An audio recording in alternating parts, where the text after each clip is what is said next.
You are listening to the Gate 7 International Podcast, a podcast connecting Olympiacos fans from Melbourne to Baltimore, from London to Piraeus. We are four Olympiacos fans from every corner of the world, bringing you news and interviews of the team you love in English. With new episodes twice a week, you'll never lose the latest updates and stories of the team you love. This is our team, our city, and our land. Man Aoniro Thrylos. You're listening to the Gate 7 International Podcast.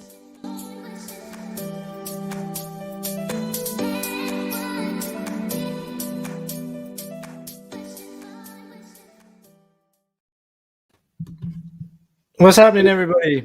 It's midnight Central European time, 1 o'clock in Greece. I have Kosta Lianos with me. Costa, what a night. Last gasp winner from Tiquinho. It's a 1-0 victory, and Olympiacos have sealed their spot in the Europa League in 2022. We will continue to play European football.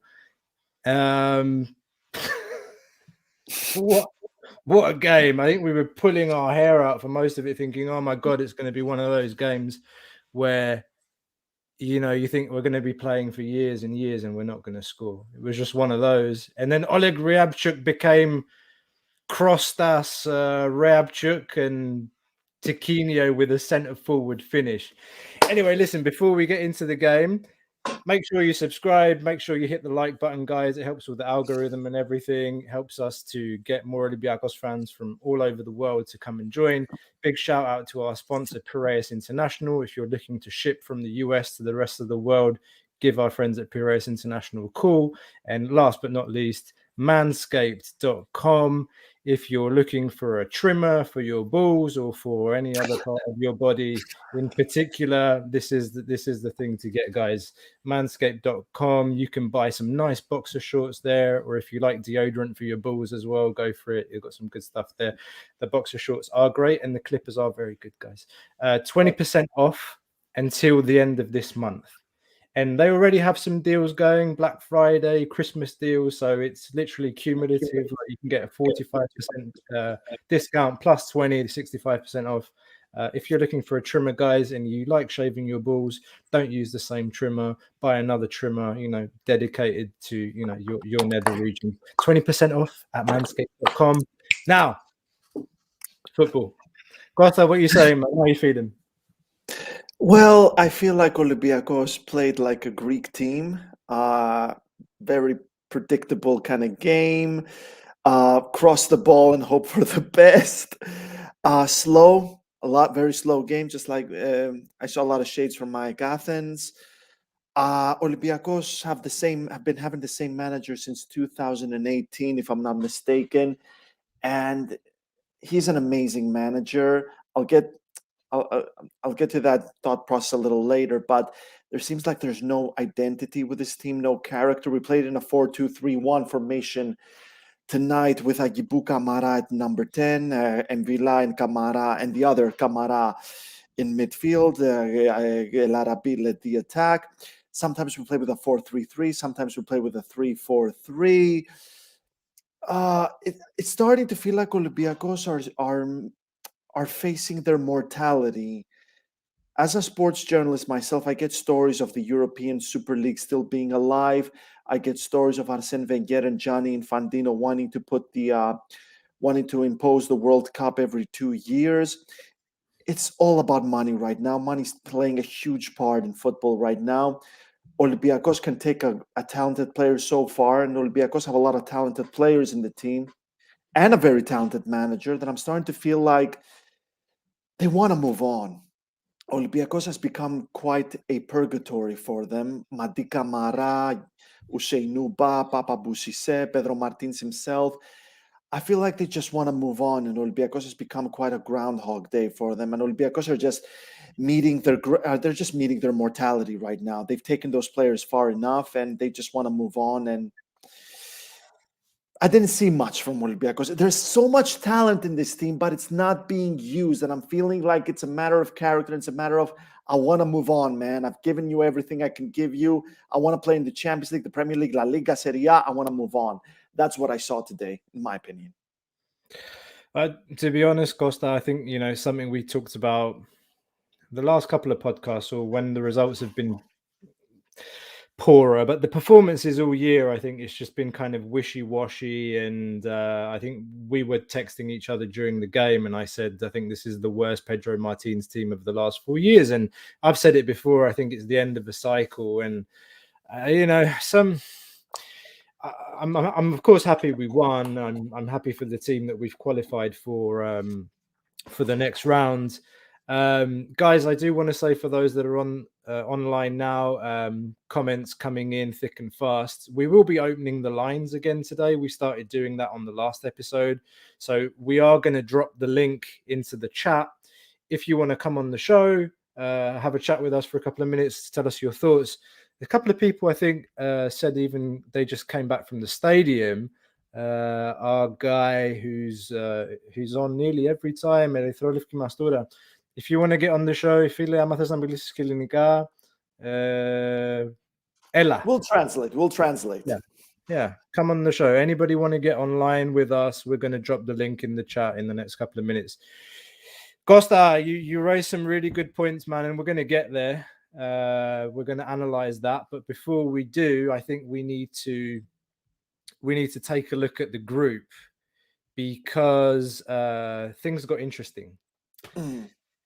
That's the group. That's what it looks like right now. So if for anybody that watched the dying minutes of the Frankfurt Antwerp game, it was 2-1 to Antwerp until the 94th minute. They had 5 minutes of stoppage time, and none other than Gonzalo Paciencia, of course, a former Olympiacos player, gets a header in the last minute from a Filip Kostic cross and makes it 2-2.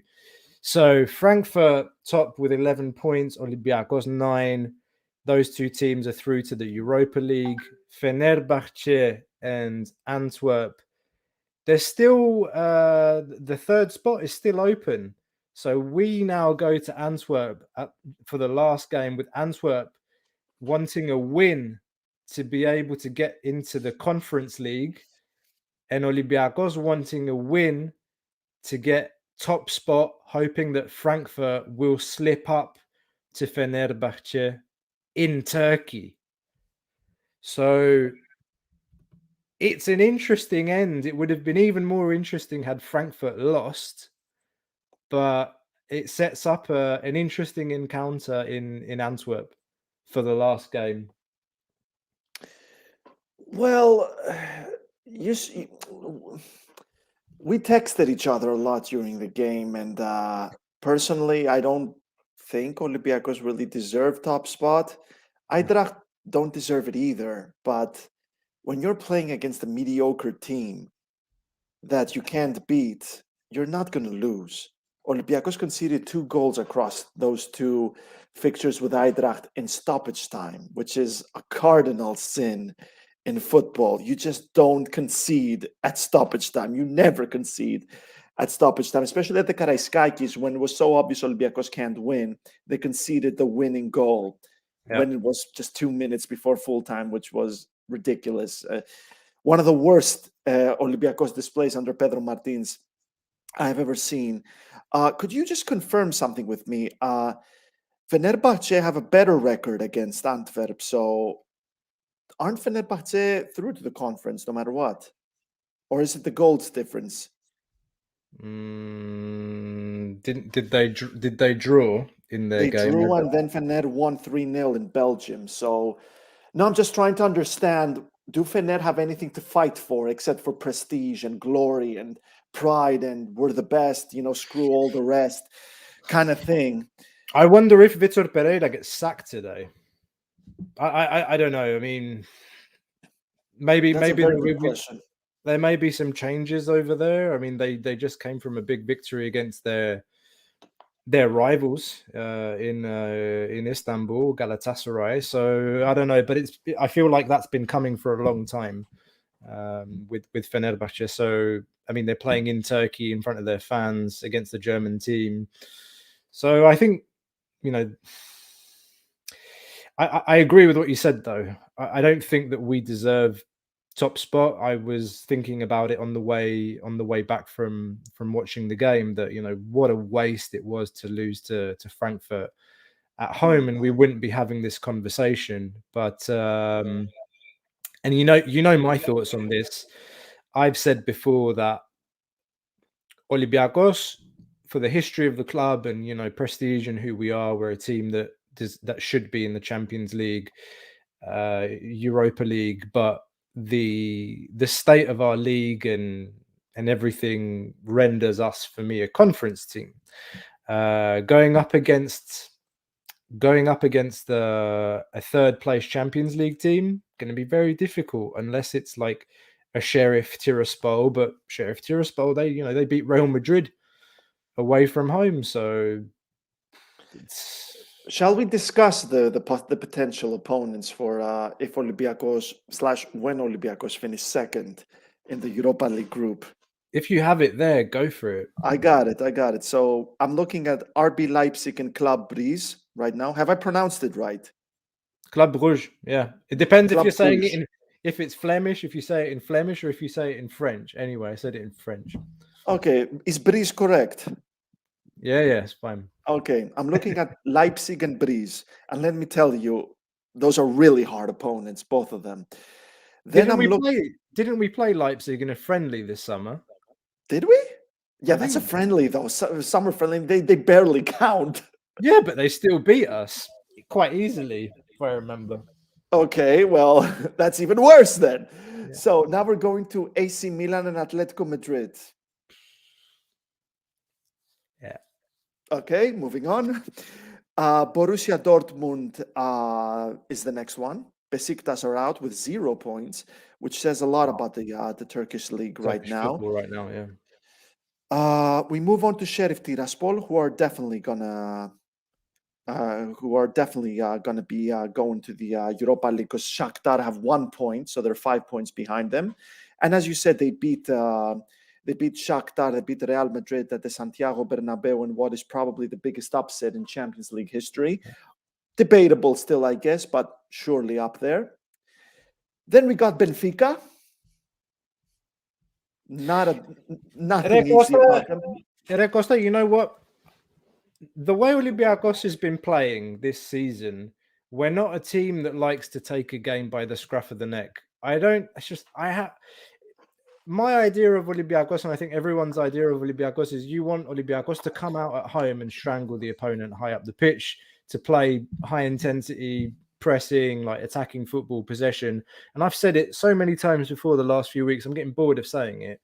You just see a team that goes out there and they can't make 3 passes, when they cross the halfway line. It's like passes at the back, and then as soon as the ball gets into the opponent's half, we can't make 2-3 passes, and you're just like, oh my god. And whenever we've had a good game, like look at all the good games that we've had. I actually, this season, I can think of one good game that we've played against Fenerbahce away. Yeah, away. Yeah, and that's we the did, one. and we did that where we kind of sat back, and as soon as Fenerbahce got to the halfway line, there was a midfield press, and we had Agibu playing in the middle, like in like a 3, and we'd steal the ball and counter. I'm less afraid of going up against a better team, like in quotations, where we know that we're going to be on the back foot and we know that we're going to find space to break. So I don't know if it might turn into one of those things for us, but Olympiacos reminds me a little bit of the Greek national team when we were good. Like when the Greek national team was good, so Greece is playing against like a good team, like a we're talking pre-2014. We're talking 2004, 2014 here. Yeah. We're talking about the Greece teams where like you played against the good opposition and you knew that you had a chance. Yeah, because you were solid in defense, because you could counter. And when you played against an Armenia or against an Albania, no disrespect, or a lesser team, we didn't know what to do with the ball.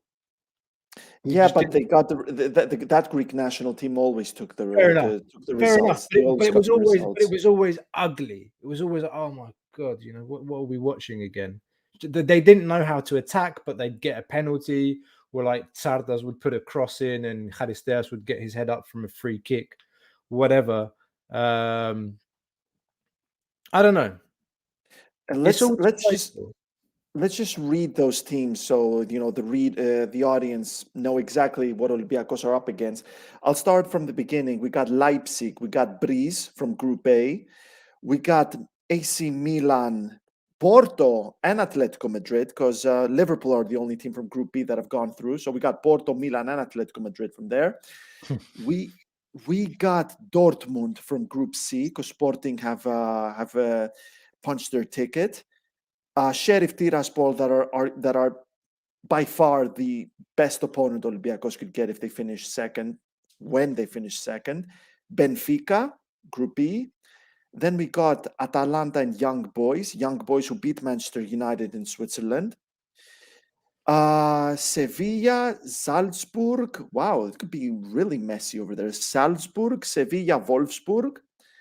And then we got Zenit St. Petersburg that we're looking at.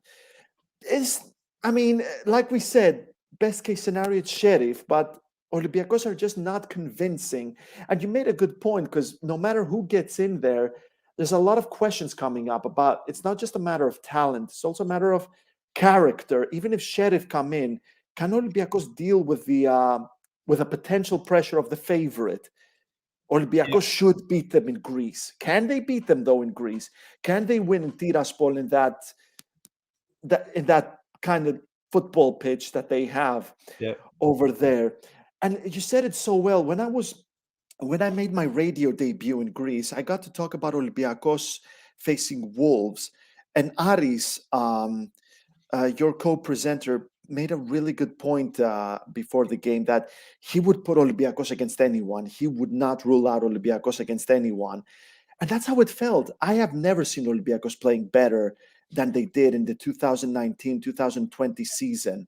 Olympiacos would play out the back like it was nothing. They would exchange the ball like it was nothing. So much went down thanks to Kostas Tsimikas and Omar El Abdelawi in the fullback position, which is what Olympiacos are missing. That's what I've been saying since they both left. But now Olympiacos remind me a lot of that, of the pre-Werder days, in the sense that there's no movement. They cannot pass the ball 3 times in midfield against second or third tier teams. They're just not convincing. Like, I really believe that this Fenerbahce result, and Olympiacos deserve to be through. They really do deserve to be through. But it really feels like a short-term fix. Gary Rodriguez can come back in the squad for the turn of the year. Send Ronnie Lopez back to Sevilla. Honestly, you got Gary Rodriguez, send Ronnie Lopez back. That guy just cannot do it. And bring more play. Bring at least one fullback. Maybe Karbovnik can turn things around, because he is a Premier League player. He is a very highly rated player. I've spoken with people from Brighton. They rate him highly, and they are not the kind of people that just hand shit over to players in the Premier League. And Fortounis is coming back. But as it stands, Olympiacos are not convincing. They are not convincing. No matter who they can get from the Champions League, they're just not convincing enough. I agree with you. It is what it is, and I think it's one of those seasons. Again, repeating myself, it's one of those seasons that you're kind of waiting for it to be over in a way, because the teams come full circle. Chlapatsas is saying, "Madi είναι σε τραγική κατάσταση δυστυχώς." He wants to leave. He wants to leave, in my opinion. I don't. He's on the field, and he has this aura about him, like he's Andrea Pirlo on the pitch, is what I was thinking earlier. But I don't know what it is about the midfields this year. There are a couple of interpretations. I think, first of all, that I think Ruben Semedo's missing at the back, big time, in a sense that he could bring the ball up. And the fact that you had a player that had his ball playing ability from the defense, it meant that the midfield could sit higher up the pitch. How many times did we see Ruben Semedo carry the ball from the back into the opponent's half and then play the pass out to the wing, and the build-up would begin? Who does that? Cisse might do that a couple of times, but then he can be wayward with his passing from time to time, which frustrates the hell out of me. You could say the same for Semedo, that he can get, you know, too overconfident and he might lose a ball. But my point is, Jan MV is playing way too far back. He's still trying to get back to full fitness post-COVID. His body's still readjusting. Mady Camara's on another planet. He's not the same player. You said it. He wants to leave. I think so. It's time. He's been at Olympiacos for is his 4th season now. He deserves to go. He deserves to go. Yeah, he does deserve to go. And if it wasn't for COVID, he'd be gone, and many other players probably too as well. But he needs to sit on the bench. He needs to sit on the bench for me. I don't know if I would go that far. Like, you got a player like him. You're trying to bring him, you know, into that kind of mentality. As for Semedo, man, Semedo needs to go. I'm sorry. It's just you're sending all the wrong message. I'm not saying like he should be playing. I'm saying you don't have that ball playing centre back. That changes the system, changes the way we're formed on the pitch, the way the ball moves across the park. The whole team is back like meters in terms of how we're actually set up and how the build-up begins in the team. You find it didn't happen so much today, but I think in the league we see it more that Mvila, he goes back in between the defenders to pick up the ball and start the build-up from the back, and is not helping us to get up the pitch. And our friend Giovanni is saying, yeah, Markovic, we talk about him a lot on the show. Yeah. But Markovic isn't French market player that we've bought. And yeah, I'll stop there. We're not in training, though. We're not in training to see what's going on. Like, one of the questions I had is that Tiquinho was in much better form than El Arabi when El Arabi started playing as a starter. But we're not in training. And El Arabi can still go. He can still score the big goals like he showed with Ike. But Tiquinho can score the big goals as well, like he showed so many times. And, I mean, we can agree that Tiquinho is a perfect replacement for El Arabi when the time comes. And, you know, at some point it will come. Either he's going to stay as a Chori Dominguez kind of personality, or, you know, maybe he can still go. I will never rule El Arabi out of anything. But we're not in training. I do rate Markovic as well. I do hope he stays around and Olympiacos will invest on him for the future. Let's see what could come from Kinkue. There's so many opportunities with Olympiacos B, and we're seeing there's so much potential there. You're seeing a bunch of kids picking up results against teams that don't have kids in there. But in general, there's a team. Olympiacos are a team with no character. There's just not much mentality. But like I said, and I do want your opinion on that, Rodriguez is going to be on the team at the turn of the year. Fortunis returns from injury. Karbovnik will return from injury at some point. Yeah. What do you think of that? It's like 3 signings, isn't it? What do you think of that? So you said Rodriguez, Karbovnik, and Fortunis.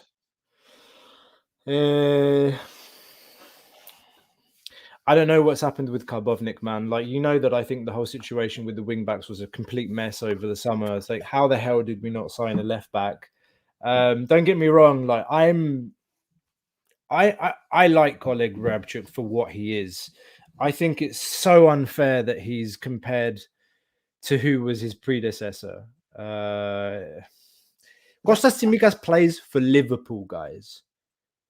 Kostas Tsimikas is competing with Andy Robertson for the left back spot. Liverpool fans are loving him, calling for Robertson to sit on the bench. Let's just digest that. Just digest what kind of player we're talking about in Kostas Tsimikas. Parenthesis, 8 starts, 8 wins, 8 clean sheets. He could surpass Grigoris Georgatos. Tsimikas could surpass Grigoris Georgatos if he keeps it up. But to the point, Oleg, the guy's got incredible potential. And by the way, the assist, it wasn't the only cross that connected today. There were a few crosses. Guys, if he can put if he can put passing and crossing into his game, we've got another 10 million plus player to sell. Defensively, he's very good. And he gives everything. It's something that Karaiskaki, it's something that Olympiacos fans, they love. He has that passion. He runs after everything. He's like a Tassos Pados. Like Tassos Pados going forward. Easy with Pados. You know what I mean? I think passion. Let's just put it under passion. He was an endeared player. Like it was endearing to Olympiacos passion. Under passion. So, and Tassos Pados was a starter under Ernesto Valverde. Yeah, let's just remind people of that as well. So, I don't know, man. Are we going to sign a left back? Is Karbovnik going to play? That was your question. I don't know, man. Like, are you seriously buying this media story in Greece that Karbovnik is injured the last 3-4 weeks? Like, what's wrong with him? I don't know. Like that on Karbovnik. Is he going to play right back? For me, Lala, he's getting better. His performance today was, for me, up there. Yeah, our best players today were Cisse, Oleg, and Lala. For me, I do buy. Well, if I don't buy it, I gotta ask. Then why isn't he playing? I need. That is the question. I do think that he still needs time.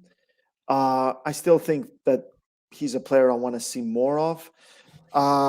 One of the things that worry me about Reapchuk and Lala after a good performance is, will they keep it up? You got to be consistent. Oleg is playing non-stop, huh? Oleg is playing but we non-stop. need consistency in the performance as well. He got injured in the Eintracht game really badly, and there was no red card. Although that's not an excuse why Olympiacos lost, but still he got seriously injured. We saw the extent of that injury that didn't lead to a red card. But there's no consistency from those two fullbacks. But so I still think that if Olympiacos signed quality fullbacks or Karbovnik made a massive comeback, then that would light a fire under their asses to make them understand that they need to do this week in, week out. Kind of like Cardoso did for Ideye. Cardoso was a flop, but he lit a bonfire under Ideye's ass, and he started scoring left, right, and center. Yash Panayoti, Karbovnik's transfermarkt page puts him down as injured and mentions ligament problems, which is worrying. Yeah, but transfer market, I like I said, I do believe Karbovnik is having issues with injuries, but transfer market do tend to miss out on players that are injured. So, but yeah, no, he was right to bring it up. He was really right to bring it up. Kostas we don't do that, do we? Do we do that? We don't do that. Papadimitri was asking me for Adeya at the end. Are they part of this discussion? Who? Well, the non-Olympiacos, are they part of this discussion? Daxi, Costa just wants a bit of banter. Costa, if you stick around until the end, I might give you a nice surprise. But until then, normally, Costa, I'm drinking a bit of Tikulia on a bad night, like when we've lost. But tonight we've won, and I'm drinking my Tikulia. Stiniyasas. Cheers to everybody. Cheers. I had a lot of beer before this, so I'm pretty much sorted. One thing I do want to say about Karbovnik is that when we did the deep dive on him, you remember this, we saw a player that could give us some options in midfield. Yeah. Particularly when the Copa Africa came into play in the new year. So I don't know.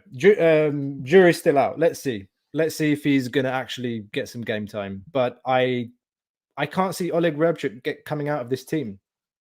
I cannot see him coming out of this team. The guy's stamina is off the charts. Like, he's playing week in, week out. And you're right to point at consistency and having competition. Absolutely, 100% agree with you. Will we pick someone up? Let's see. Next one you mentioned, Fortunis. rumors that he might be getting back into training already in January with the team. Yeah. Obviously, I'm not expecting Costa to be in the Europa squad, in the squad list. I think last time he got injured and he came back, Martins didn't put him in the list. So I'm not banking on Fortounis. Fortounis for me is a player that might get some games in Greece. He might get some games in the playoffs. But then the question is Martins going to drop Agibu to play Fortounis? We saw how Martins treated Fortounis last season. He was a bench player and an impact player. And Wasn't that's exactly what I was about to say, impact players. So there's still a big role there, like Valbuena is right now, but Valbuena is a bit, advanced aged. This is another thing that I didn't like about today is that at the end, we were playing with no wingers. And you know who was the last manager that played with 3 number 10s behind the striker? The last Olympiacos manager that played with 3 number 10s behind the striker. Yeah. He wasn't Olympiacos manager for long. Not for long, eh? Does anybody in the chat? Anybody in the chat? Who's the last manager of Olympiacos? Bento. Was it Bento? Nope. Was it not Zardin? Nope. Not Zardin. Who's the last coach that played with 3 number 10s behind the striker? Okay, I'm making a third and last choice. In chronological order, because some people here are saying Hassi, Zico, Victor Sanchez. Sanchez, guys. Victor Sanchez went to play against Maccabi with 3 number 10s. And we lost that game, didn't we? Or we got knocked out. We lost 1-0 we lost 1-0 in Israel, and then we drew at home. I can't remember. I don't want to remember that period. It wasn't Maccabi. That was Hapoel Beersheva. Was it Hapoel? Anyway, some team that I don't even remember the name. That's how bad it was. Anyway, that reminded me today that that playing with Ronnie Lopez, playing with Valbuena, playing with Agibu today, and playing with no out and out wingers, and you were just. I wasn't sure about the change, and now we're coming back to the game. I wasn't sure about the changes at halftime. Certainly, Camara off, fine. I'm glad to see that he made changes at halftime and not in the 70th minute. But I thought Onyekuru actually had on relatively decent performance in the first half. When he got the ball, he made a nice switch. I think when the first good chance we created was from Onyekuru on the left-hand side, switching it over to Masouras on the right, and we broke into the box. And that was the Agibu. That was Agibu's chance. The first chance we had where Masouras crossed it across goal and he missed it, where I told you he's offside. That started from Onyekuru on the left. He had some good runs, some good positioning, but I don't know, like Onyekuru is the kind of player that hasn't lived up to the expectations. We read a lot of articles from some journalists that I wonder where their allegiance stands, presenting him as the next, presenting him like he's hot shit when, and the whole thing stunk. Oh, like they did with Ronnie Lopez. Like they did with Ronnie Lopez as well, and that stunk as well. He hasn't lived up to the expectations of Olympiacos. And I heard some rumors that a Turkish team wants to buy him in January. Well, if the money's good, then go for it. Just do it. Ronnie Lopez? Onyekuru. Ronnie Lopez is on loan, so you can just cut the loan, send him to Sevilla and play Gary. So then if the money's good for Onyekuru, send him over and have Rusai play. It's Masouras, Valbuena. There is options, better options. Costa, I think out of all the wingers we bought this summer, Gary Rodriguez is the best one. Yeah, absolutely. It's a no-brainer. I mean, the guy's played 2 games and he's done more than Ronnie Lopez and Onyekuru have done combined in terms of providing an attacking threat when we're going forward. And he looks to be forming a nice kind of partnership and chemistry with Kenny Lala. every time they've Yeah. played together, and they've played together 2 times. Yeah. Which is very interesting. So that, that could be a game changer. We're halfway through the show, guys. We've thrown the link into the chat. We've said that we will, we invite you to join the show if you want to come on, like say a few words, have a chat with us. The link is in the chat now. YouTube listeners, Facebook listeners, don't be shy. If you speak Greek, if your English is not too good, like again, we can speak some Greek, translate. Yeah, of course. No worries. And yeah, guys, thanks so much for joining us. We know it's late. We know some of you are from Australia as well. We have listeners in Australia, in the US. Yeah, don't be shy, guys, and make sure you subscribe to our YouTube channel. Check out our Instagram, our Twitter. Sign up, follow us. Yeah. What else? I need to ask the chat, and I need to ask you as well. I remember players like Kalikas. I remember players like Tatsis. I remember players like Dosevi. I remember players like Misic. I don't remember Paciencia ever being at Olympiacos. Can someone tell me? Give me a memory. Give me a memory. Give me something. Put me there. Can anyone? He had a heart condition and he had to leave. Oh, really? Yeah. He, I think Bento brought him in. If I'm somebody in the chat, correct me if I'm wrong. I'm pretty sure it was Paolo Bento that brought him in. In fact, yeah, it was Paolo, and he played in like a cup game. He was a fairly last minute kind of signing for the team. And you're right, we had Cardozo, Idea Brown, and we brought in Paciencia. And I think he played like in a cup game. He came on as a sub a couple of times. And then he got diagnosed with this heart problem, and then we terminated his contract in the Christmas, like in January transfer window, and he was out of action. Like I think he didn't play football for like a year, and then he popped back onto the scene and scored a nice goal today. He scored a good header, and he's a mobile striker. I like him. Oh, look at this. Olympiacos FC fan club of California. Guys, big ups. California. What time is it over there? He played for Prodeftiki as well, Tatsis. We got him from Prodeftiki with Pados. Alekos Tatsis, man. Jesus Christ. Barely mobile forward. He's good for Califea, but that was about it.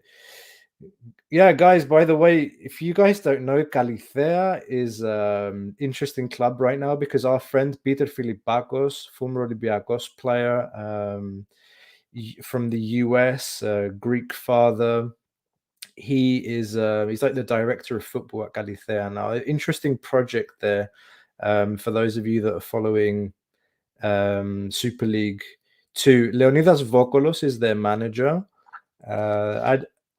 Who's their biggest legend of all time, Califea? Who's the biggest legend? Or among the biggest legends? Is it a former Olympiacos player? No. No? Do you want a clue? Tell me a clue. Give me a clue. He's a former Panathinaikos player. You definitely know him. Go. Tell somebody in the chat. Fanis Kekas. You're right. Fanis Kekas. Bravo. Didn't spend much time at Panathinaikos. He went to Bochum, where he burst onto the scene, and he became a Bundesliga favorite. Chlapatsas, Dakol. Do you remember Alexandre Dakol? I remember Dakol. I don't remember Paciencia at all. At all. I don't understand why. Oh my God, this guy. When people were saying Paciencia used to play for Olympiacos, I know a manager called Paciencia. Martin Kuzma, το θυμάσαι? You remember him? I remember him. I remember him as well. I really remember him as well. Always injured, Martin Kuzma. Yeah, this is the guy that like had 30 goals in the Polish league or something, but he had 2 crocked knees. Like when he came over, it was just like, oh god. Yeah. Yeah. I remember. I think he scored a goal or two in like a cup game against Kolopetica, and then Protathletis the next day were like Super Kuzba, you know, typical Greek front page. Oh yeah, absolutely, absolutely, man. Absolutely. I remember. I think. Oh, what is that? Oh, yeah, Australia. There Of you course, go. I told you the Aussies were listening, but everybody's bloody shy. Everybody's bloody shy tonight. Like we've dropped the link into the chat a few times already, but nobody wants to get on. Everyone's like, I don't know, it's like midnight or after hours, and they're in their pajamas and they're too afraid. You can just come on audio if you want, guys. You don't have to put your camera on. I'm trying. Maybe we can give them a nice little question to ask us. Yeah, guys, drop your questions in the chat as well. I mean, there are like lots of comments coming in. Panayoti, what are you saying? Dati scored an absolute screamer in a friendly match, I think against Tottenham in London. I was at that game. Was it? Were you? I was at that game against Tottenham. And you don't remember a screamer from Malekos? I don't remember a screamer from Datis. Was it a screamer that didn't hit the back of the net? Like, I don't know. Did he try something? I don't remember that. Oh my god, we have people listening from Poland. There you go. How do you guys remember Marcin Kuzba? Tell us. Marcin Kuzba had Michal Zevlakov as well. You know, I got a story for you. Now that we got friends from Poland. Do you remember that summer when Olympiacos were eliminated from Anorthosis because we were waiting to sign Diogo? Yep. There was this one Olympiacos like executive that figured out there was this talent from Poland that Olympiacos could try out, but Diogo was more preferred than that talent from Poland. Are you talking about Lewandowski? Want to say this again? It was Robert Lewandowski. Yeah. Summer of 2008. And Lewandowski almost joined Panathinaikos as well, but Panathinaikos wanted to bring in Zibrilis Cisse, who was an amazing player, but no sell value. He left as a free agent for Lazio. And Rozza, who was the South American scout, for some reason he did scout Lewandowski as well, and he suggested Lewandowski to Panathinaikos. They'd have none of it. They preferred Julio Cruz at first, who was 39 at the time, and he said no. That's why they went to Zibrilis Cisse. And then Rozza, before they signed Cisse, he had another player in mind from South America, Argentine player, big name right now, plays in Serie A. You want to guess who it is? Try me. Paulo Dybala. I think I remember that. I think I remember reading that. Didn't the Ronaldo like get tried out at Kalamata? I don't think he actually went for a tryout at Kalamata, but I do think his name was dropped for Kalamata. Yeah. Having some interesting stories here, Costa. Like completely. That's what we're here for. That's what we're here for. Roman Smirnidis has a question. What are you saying? I have a quiz for you guys. Don't look at the chat. Are you in? Okay, what's the question, man? What's the question, Roman? Roman, get your ass on the show and ask us the question, and we can talk about it. And I got a question for the chat. How likely do you think it is for Olympiacos to make the last 16? Like officially make the last 16? After we told you the teams, we told you the kind of teams they could face if they finish second. I'm going to say it again. I'm going to read them again. I'm going to read those teams again, right here. We got RB Leipzig, Club Brugge from Group A. We got Porto, Milan, Atletico Madrid, Group B. We got Dortmund from Group C. We got Sheriff from Group D, the easiest possible opponent. We got Benfica. And holy shit, we actually have Barcelona as well. Barcelona are a candidate as well. We got Villarreal, Atalanta, Young Boys from Group F. We got Sevilla and Wolfsburg from Group G. We got Zenit from Group H. So, guys, tell us, how likely is it? How likely is it for Olympiacos to make it through? Chlapata says 30-70 against us. What out of all those teams? What if we get Sheriff, though? Maybe that flips to 70-30. Yeah. Christos says, I think everything's possible. It's difficult, but we're Lions. Panayotis Skordis says we can realistically beat only 2 teams out of those UCL sides. Bunio, I think we have a chance with Milan, Sheriff, Zenit. Milan beat Atletico away yesterday, so Barcelona. Barcelona might be the easiest club. I was saying it, if Olympiacos make it to the Champions League, I was saying it, Olympiacos would be lucky to get Barcelona if they made it to the Champions League this season. They're terrible. We have big hopes to pass everyone, says Kostas Papadimitriou, if we stay focused and aggressive. Well, Yorgos says, which one is the worst? This one Sheriff. we're going to face, always the most difficult. Well, yeah. Sheriff would be the best draw, to be fair. Costa, I said it before. I'm. There's less pressure going up against the big team. I don't care. I honestly don't care who it is we get in the next round. I'm not one of those people that's happy when we get a lesser team. I prefer Olympiacos to be all, fully focused going into a game. When you're playing against a team that on paper is not as good as you on paper, you're a bit more relaxed. Like that settles in not only with the players, but with the crowd too, the fans in the stadium. They get behind, that kind of cockiness or that expectation, the expectation and the pressure on the players to win, it becomes quite, a factor to consider. So when you're playing against the big team, it attracts more people to go to the game. The fans get behind the team more. So I don't care. I don't care if we play Barcelona, Atletico, Sheriff. I don't care who it is. Bring on a big team. I don't care. Who it is. If Karbovnik, Gary Rodriguez, and Fortunis hit the ground running and Olympiacos sign a really good player in January, if they get Barcelona screw it up royally in the Champions League, they get Barcelona, well, I wouldn't count Olympiacos out. I definitely wouldn't count Olympiacos out. Yeah, well, that's that will be a victory to remember and one for the history books. No matter how bad Barcelona are this season, shit move for them to get rid of Valverde a few years ago. I keep reminding my Catalan friends how shit move that was. Anyway, we got a good one, Costa. Okay, hit me. Since we're not talking about the Fener game anymore, Smirnidis came up with a good question.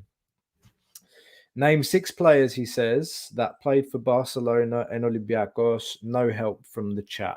All right. Okay, Rivaldo Giovanni. That's the first 2. Saviola, Abidal, Dani Garcia Lara. Bravo, Dani. And then who do we have? Played for Barcelona. I do hope he doesn't include Masia. So we're gonna need at least one appearance here for Barcelona. I'm thinking Spaniards here. Probably Spaniards here. Hang on, I'm thinking from the back. Goalkeeper from Barcelona. Can't think of one. Imagine if Pardo came from Masia and we just don't remember it. Urco, not the other one. Urco Pardo. I can't remember. Urco Pardo, surely so not. We've got 5. We got 5, yeah. We got 5. Barcelona. A winger from Barcelona, a central midfielder, attacker, a number 10. I'm starting to get flashbacks from a player that started with Barcelona and it all went tits up.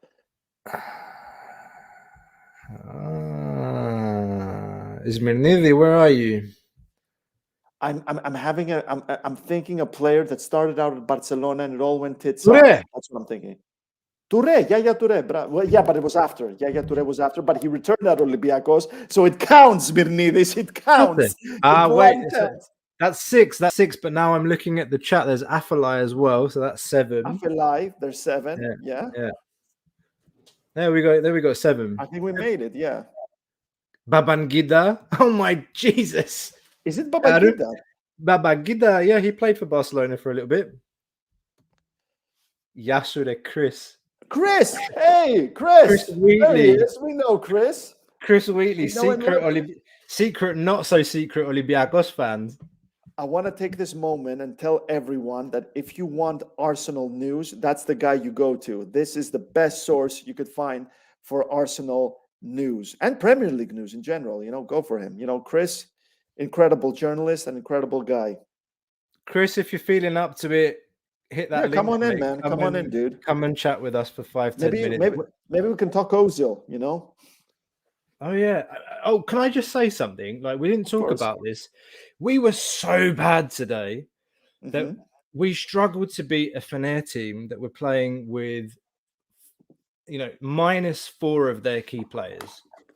No Ozil, no Enner Valencia, no Altay, their keeper, and no Luis Gustavo. Belka started on the bench as well. That's how bad we were today. That's how bad we were. No, like I said, the Olympiacos, they're still dealing with that hangover from COVID, from losing Tsimikas and Omar. They're playing like a Greek team, slow, cross the ball, hope for the best. They're missing key players that never adapted to the team. Yeah. Made some signings that never really worked out. Some players plus the manager probably, they want to move on with life and their careers, which something I totally do not question, and I do not blame them for. I don't feel confident about about how things move on. Keep Pedro Martins, because this Olympiacos team could screw up in the Greek league. I guarantee you they could screw up this team. Chris, you're gonna make me blush redder than the red of my basketball jersey. Me as well. We'll blame the alcohol. Cheers, Chris. Thank you, Chris. Amazing Costa, guy. Thank you, Chris. Costa, the Greek league is so bad we can't possibly screw up. I said it on the weekend after the Ajax game. The competition is that we don't have that competition that we had a couple of seasons ago when Balk was good, and we actually, we were up for winning the league, because they had won the league that year before, and we had something to play for. We had, we wanted to regain some pride and get back into first place and go back where we belong. Now we're back where we belong and we're at the top, and just Savidis has disappeared. Lucescu's come back in and he's done a crap job so far. Balk fans will probably agree. I don't give a crap if they agree. Who can threaten us in the Greek league? We're a threat to ourselves. There, I agree with you. But there you go. That's a very good point. Yeah, I'm thinking. Let's say Pedro Martins gets the sack or gets a big job somewhere. Let's say Newcastle had hired him, and he was the fourth choice for the Newcastle job. Number 1 was Emery. Number 2 was Eddie Howe, who got the job. Number 3 was Fonseca. Number 4 was Pedro Martins. So when Emery pulled out of the whole thing, he was number 3. So, the guy is on his way out. He's going to join a big club, only a matter of time. So let's say Martins leaves in January. Let's say, I don't know. You think he'll pick up and leave? I don't know, man. It really feels like he wants to move on, though. It really, if COVID never happened, Olympiacos would have probably eliminated Wolves. I truly insist on that. Olympiacos would have eliminated Wolves, and after that, there would have been a huge exodus. You would have seen Cisse going, Madi Camara, Pedro Martins, Ruben Semedo before the whole ordeal. You would have seen, Podence was already gone. Maybe even Ousseynou Ba. Ousseynou Ba was good then. Great question, Chris. Shall I answer it? Shall I answer that? Wait. The question from Chris Wheatley is, who replaces Martins if he goes in the summer? His contract comes to an end. Yeah. All right. On three, we both say the name, okay? Okay. 1. Wait. Is it going to be the one that we want or the one that we think is going to take the job? Let's just say the name and we'll analyze it. All right. Okay. 3, 2, 1. Ernesto Valverde. Yeah, there you go. We said it. It's out now. No, but for real, the guy was actually, we got a bit of a story here. Ernesto Valverde was among the candidates to take over on an interim basis at Manchester United, and he was interviewed for the job. He did mention the names he wanted to sign for Man United, and he was actually the first name that was ruled out from the running to take over at Manchester United.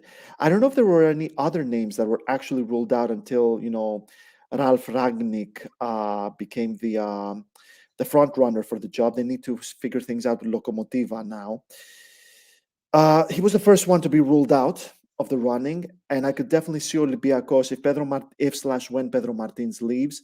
I could definitely see Olympiacos at least making an effort, at least getting in touch with the Bañez, his manager, to bring him over.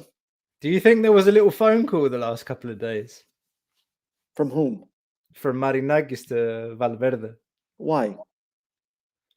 He says, don't sign at Man United on interim. Come back in the summer because we're looking for a manager.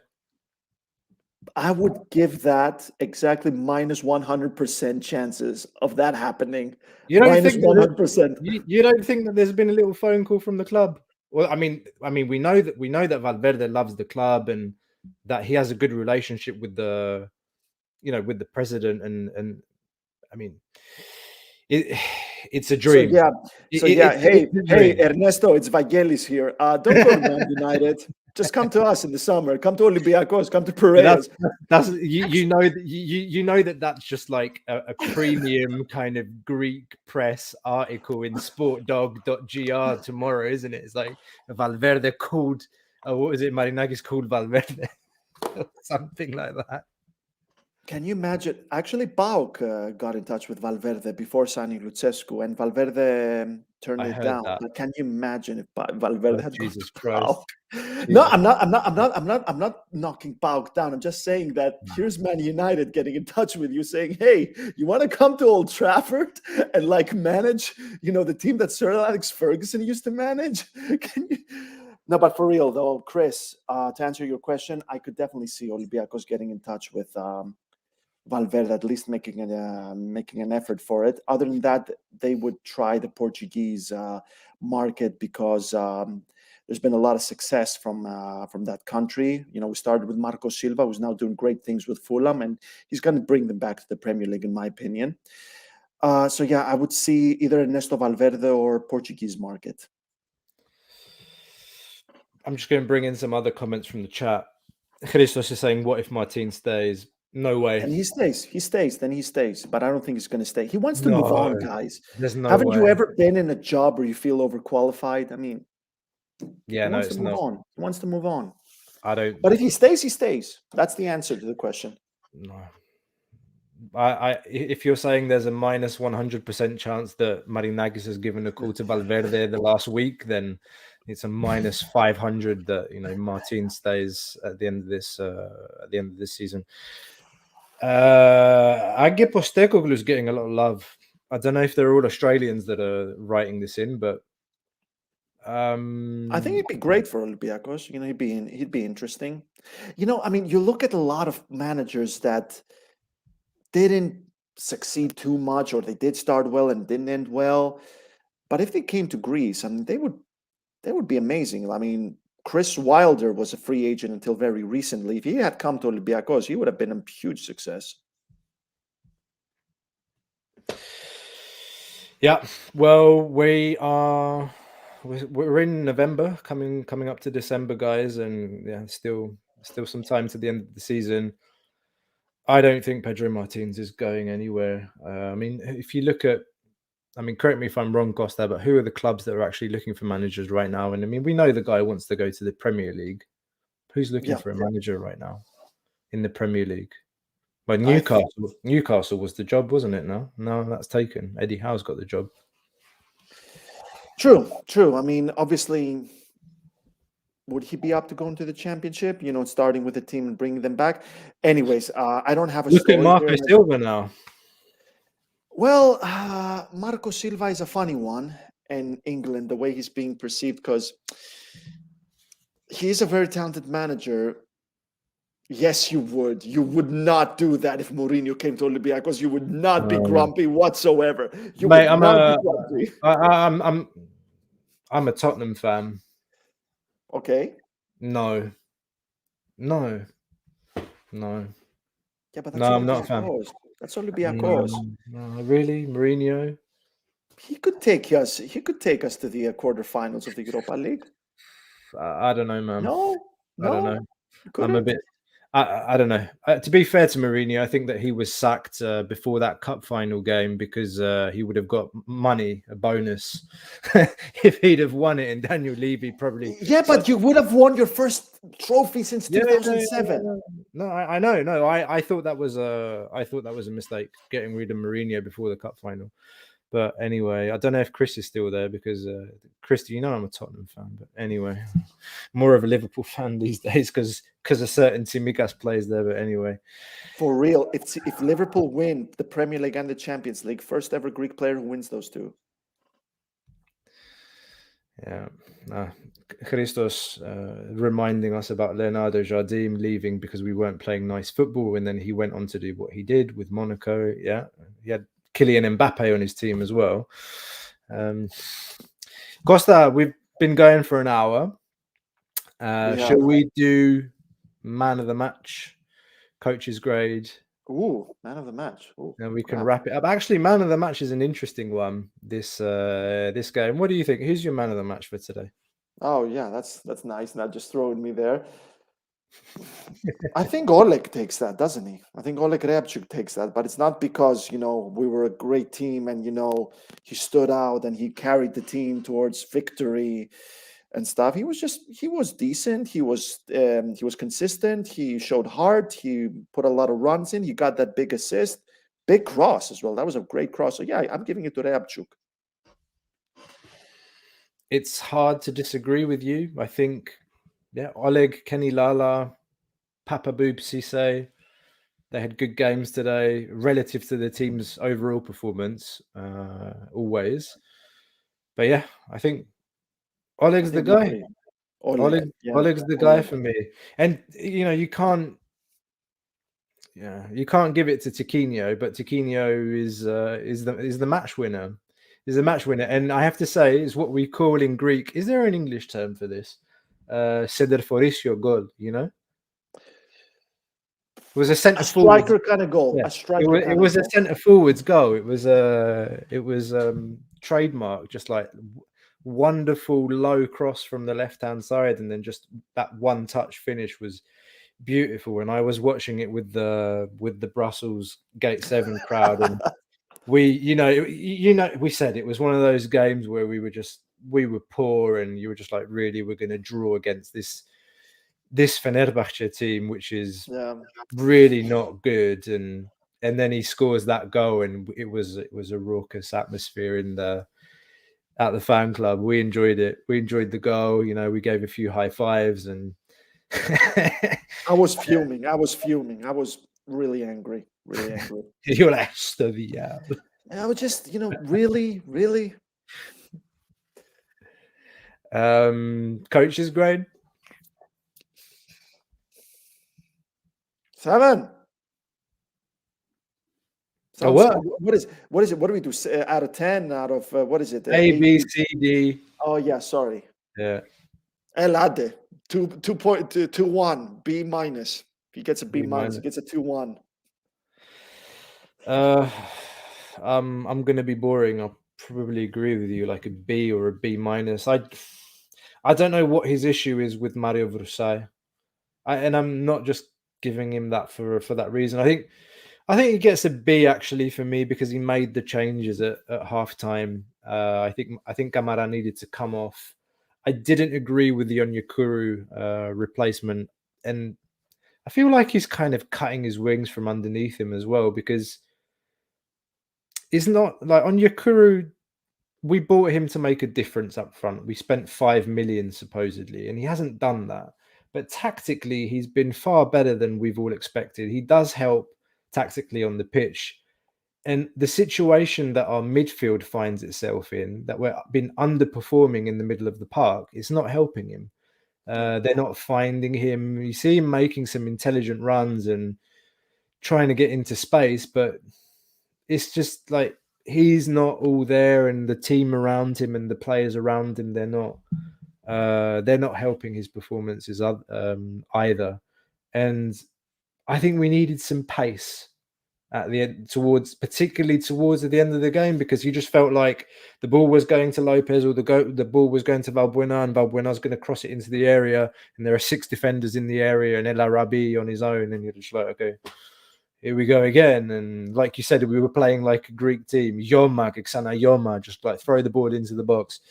And anyway, 1-0 victory. And okay, the chat's still going as well. Do you have any info about Socrates? Anything serious? Actually, I haven't read anything since after the game. I don't know about you, Costa. Like, I can do He had a serious arm injury against Was it- Ike when who was the guy that stepped on his arm? Somebody stepped on his arm and he played with not a yeah. cast but a bandage. How do you Yeah. call it in English? Yeah. Yeah. So he was. I don't think he was at 100%. I don't have anything yet on him. No, and I can't find anything actually either in the press right now. But there was something interesting that we raised in our chat, and the defensive partnership. Yeah. Is Cisse Bar partnership better There was than Socrates and either one of those two? Well, they did have a lot of chemistry, but Cisse and Ba in 2020 and 2021. They're also friends. Like they do hang out with Madi Camara, and I guess this group has become bigger now. So there's a lot of chemistry there. Ba obviously has been struggling for form this season, and he really needs to work on that goddamn discipline. So I'm not too sure. I mean, I think Papastathopoulos is the kind of player that could go into any kind of center back partnership and put together at least a decent kind of performance. But it comes back to what I said at the beginning. There's no identity in this team. You don't see the kind of thing that we had with Avram and Melberg back in the day. That the partnership that just wouldn't end, that wouldn't be broken. There's just not much identity. Every time Olympiacos are about to play, it's always quite a bet to. You always have to bet to guess what kind of formation this is going to be. So I can't. I guess the answer is that Cisse and Ba have shown they have good chemistry. Papastathopoulos, well, he has played with all of them, and he has put together some decent performances. I think the word that was coming to my mind watching the game was how disjointed we were. It's just like, but again, Costa, I think it's one of those things where it's relative to what we've seen the last few years, particularly Martins' first and second season. Yeah, where those players came really hungry the first season, and Madi Camara is the best example.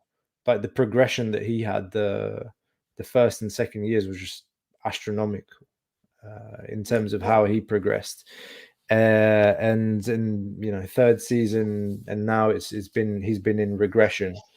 But anyway, there are some other questions on the chat. They want us to give our starting 11 of the worst players we've ever had. Guys, we've been going for over an hour. It's past 1 o'clock here in Brussels. Costa, can I just finish one thing before we go, which we didn't mention? Agibu Camara had a lot of scouts coming in to see him play. He had scouts from Brentford, Liverpool, AC Milan were there. There were other scouts as well. There were scouts from Bordeaux as well. Came to see other players. Not too sure Camara impressed the Liverpool scouts today. Can't say much about Brentford and Milan. Obviously, I broke this story not too long ago that Camara is being targeted by Liverpool, Leicester, and Newcastle, who have all made contact with the player's agent. His people close to him believe he's going to be in the Premier League next summer. Olympiacos, according to my sources, are going to demand a fee in the region of £20 million for him. That is a very, very large sum. A lot of intermediaries in there as well, believing that he's one of the top talents in Europe. Valencia, Villarreal, Torino, Torino and Monaco are also interested in him. So watch that space, guys. Let's start a bidding war. It Guys, looks like if you that's what it's going to be like. If you guys read all the press about Agibu Camara that Costa's talking about, just a quick hint here. The guy that broke the story exclusively was the guy that's with me today, Kosta Lianos. Costa, thanks very much for joining, man. It's been a lot of fun, as usual, talking to you. You too, my man. You too, as always. Ari, Peter, Labra, they all send their best to all of you. It's Thanksgiving in North America, not North America, in the United States of America, because the Canadians, they celebrate Thanksgiving on a different date. Happy Thanksgiving if you're listening from the US. All the best, guys. Olympiacos is through to the next round of the Europa League, a 1-0 victory against Fenerbahce tonight. Tiquinho with that last gasp winner. If you've made it this far, thank you. Good morning, good afternoon, good evening. Hit that subscribe button and leave us a like. See you next time, guys. Take care, guys.